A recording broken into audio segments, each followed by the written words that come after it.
क्या किया है? मनसा कर्मणा वाचा, वाणी से, मन से, कर्म से क्या किया है?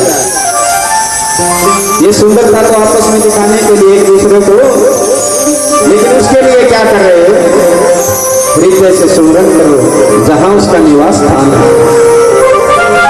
तुम्हारे जी दुखी हुए, परंतु क्या हृदय से बहुत खुश हुए, मन ही मन आनंद छा गया। कैसा आनंद? अभी मौका मिला, अभी साधु बाबा ये नहीं कह सकते कि जाओ अपनी माता की सेवा करो, हम नहीं रखते तुम्हें।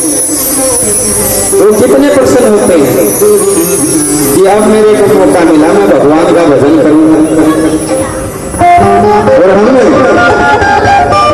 पहले घर के काम काज भगवान को बाद में देखें, उनसे निवृत्त नहीं होते।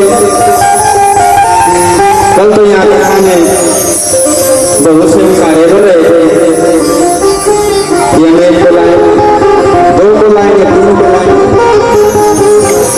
आज कल से कम संख्या है ना ऐसा? तो नारद जी बहुत प्रसन्न होते हैं, मन ही मन बहुत खुश होते हैं कि अब मौका मिला है, भगवान का भजन करेंगे, कीर्तन करेंगे, सत्संग करेंगे। उसकी ओर चल पड़ते हैं। किसकी ओर? उस परमात्मा की ओर, उसकी खोज में। कहाँ चलते हैं? उत्तर दिशा से।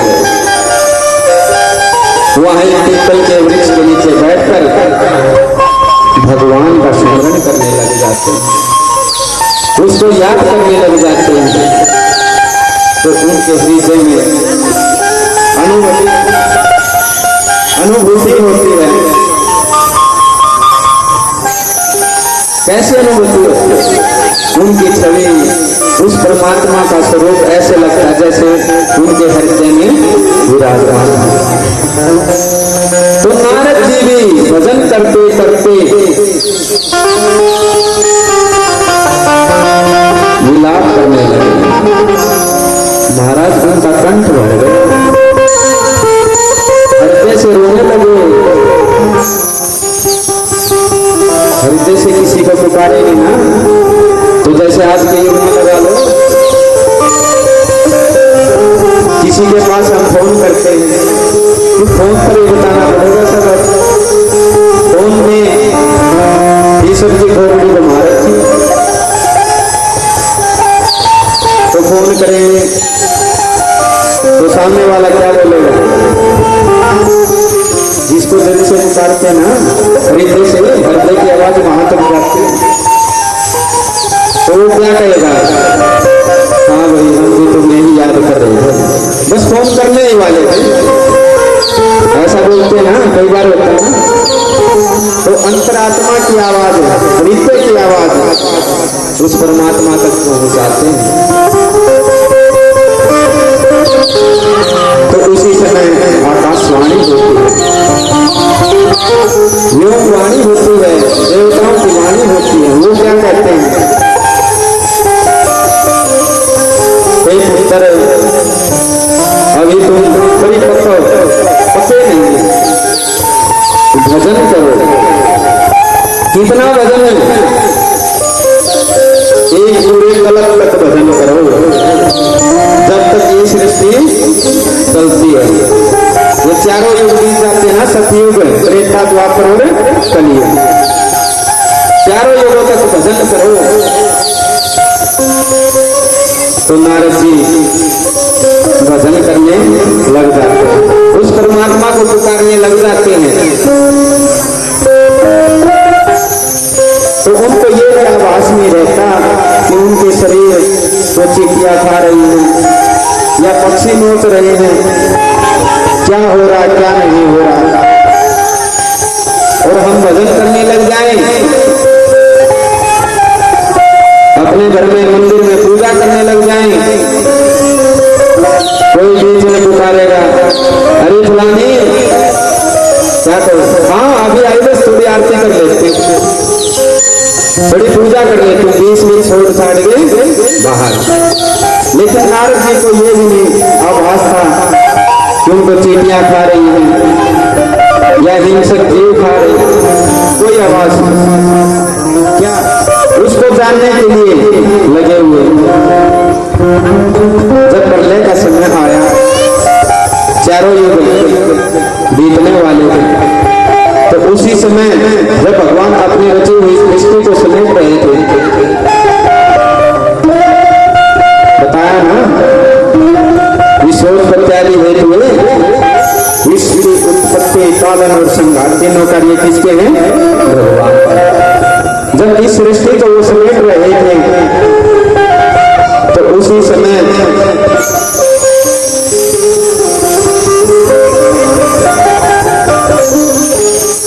उस समय क्या होता है? बिजली की गर्जना होती, भयंकर बिजली। देखिए आपने कभी बिजली गिरती हुई? अगर वैसे कह देते हो कि तेरे ऊपर तो बिजली पड़ जाए, कहते तो यह देखी भी है। जिस प्रकार से हमें आकाश में बिजली दिखाई देती है, कैसे एक चमकारा एक अत्यधिक रोशनी, तो उसी प्रकार से वो बिजली गिरी और नारद जी का जो 10 इंच का शरीर, 25 तत्वों का शरीर, वो नष्ट हो जाता है। जब भगवान श्वास लेते हैं अपने हृदय में, अपने अंदर इस पूरे जगत को समाते हैं, तो उस श्वास के साथ ही नारद जी भगवान के ऊपर प्रवेश कर जाते। कहां से? श्वास के माध्यम। तो फिर क्या, जब पुनः सृष्टि का निर्माण होता है, क्षीर सागर में भगवान नारायण शेषैया पर विराजमान, नाभि से कमल और कमल से ब्रह्मा जी को आदेश दिया कि सृष्टि की रचना करो, इसकी वृद्धि करो। तो ब्रह्मा जी ने सबसे पहले क्या, 4 मानस पुत्र सनत कुमार, सनत नंदन, उसके बाद उनको भेज दिया कि जाओ सृष्टि की रचना करो। उन्होंने क्या किया महाराज? मना कर दिया अपने पिता के आदेश कि हमसे नहीं होगा ये कार्य, हम तो भगवान का भजन करेंगे, उस परम तत्व को जानेंगे, उस परमात्मा को जानेंगे। तब तक ब्रह्मा जी को क्रोध आता है, मेरे ही पुत्र और तेरी बात को काट रहे। क्या आपको भी आता है ना, तो बच्चे आप कोई कार्य कहते हैं वो मना कर देते हैं, क्रोध आता है ना, तो उसी प्रकार ब्रह्मा जी को क्रोध आता है और उनकी भ्रूकुटी से रुद्र प्रकट होता है। क्रोध का नाम ही।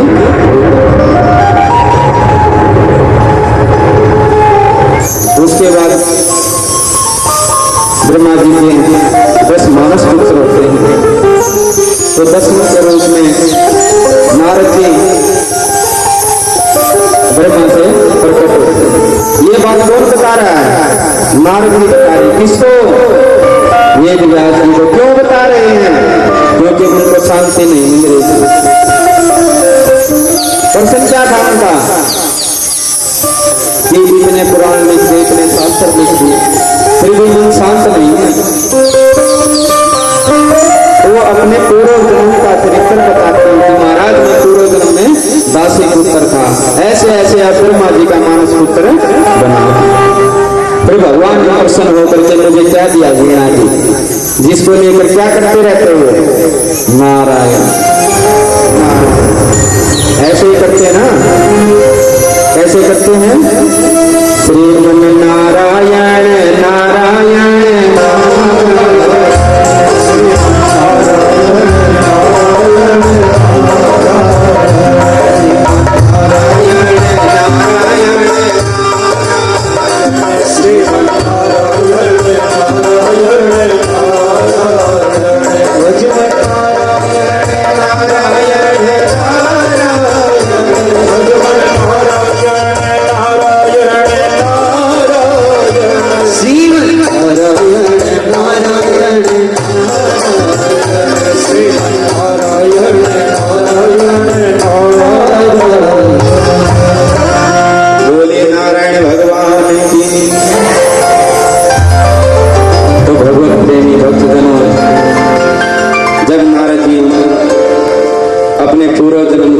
वेद व्यास जी को सुनाते हैं। तो उनके प्रभाव से, जिनके प्रभाव से नारद जी क्या है? संत हैं। संत ने ही कृपा की है ना, हम बार बार क्यों को याद करते हैं? क्योंकि जो ये अमृत है, भागवत रूपी अमृत है, जो 84 लाख के बंधन से छुड़वा सकता है, वो हमें किसने दिया है? इन संतों ने ही दिया। तो इसलिए हम उनकी महिमा का गुणगान करते रहते हैं। तो व्यास जी इस दिव्य श्रीमद् भागवत महापुराण की रचना करते हैं। फिर उसके बाद यह अपने पुत्र सुखदेव मुनि को देते हैं। सुखदेव महाराज कैसे पुत्र हैं वो? जन्म लेते ही नाल चेतन संस्कार भी नहीं हुआ। उस नाल को अपने कंधे पर डालकर उस भगवान के लिए, उस परम तत्व के लिए निकल पड़ते हैं। तो रास्ते में सरोवर में कुछ स्त्रियां स्नान कर रही थी। तो आगे आगे सुखदेव मुनि महाराज जी और पीछे पीछे उनके पिताजी वेद व्यास क्या कह रहे? अरे बेटा रुक जाओ, बेटा रुक जाओ, बेटा रुक जाओ। क्योंकि वो 12 वर्ष तो गर्भ में रहे ना। कौन से सुखदेव जी मुनि महाराज? ये जो आपके सामने, जिन्होंने राजा परीक्षित को यह कथा श्रवण कराया, वो सुखदेव मुनि जी महाराज जन्म लेते ही भाग रहे हैं। कहाँ? वन की तरफ। क्यों? भगवान को पाने के लिए। और पीछे पीछे कौन? उनके पिताजी क्या कह रहे? अरे बेटा रुक जाओ, रुक जाओ, रुक जाओ। तो जब उन स्त्रियों के पास से गुजरे, जब वो स्नान कर रही थी सरोवर में, सुखदेव मुनि तो ऐसे ही चले गए। जब वेद व्यास जी आए तो उन्होंने लज्जा से अपने तन को ढक लिया। जैसे हम मातृशक्ति सिर पर कल्ला नहीं रखते हैं, कोई बड़ा पुरुष आ जाता तो कल्ला रख लेते हैं, लज्जा है, शर्म करते हैं, आदर करते हैं। आज तो वो भी नहीं हो, कमरे ये मत समझना कि ये पंडित जी ऊपर बैठा बैठा हमारे बारे में कल भी यही बता था। भागवत जी हमें जीना सिखा रहे हैं। क्या कर्म है, इनको कैसे सुधारना है, किस प्रकार से क्या करना है, यही तो बता रही है। हमारे अवगुणों को बता रहा है। कौन है? भागवत भगवान के रूप, भगवान का ऐसा रूप के रूप में कि क्या करना चाहिए, क्या तो लज्जा से अपने तन को ढक लेते। वेद व्यास जी को बड़ा आश्चर्य होता है और उनसे पूछता है, हे देवियों, जब तुम्हारे सामने से मेरा ये जवान पुत्र जा रहा था तो तुम ऐसे ही स्नान कर रही हो, और जब मैं यहाँ पहुंचा तुम अपने स्तन को ढक रही हो, ऐसा क्यों? तो वो स्त्रियां क्या कहती है कि वो सर्वभूत हृदय है। वो स्त्री और पुरुष में कोई भेद नहीं समझते।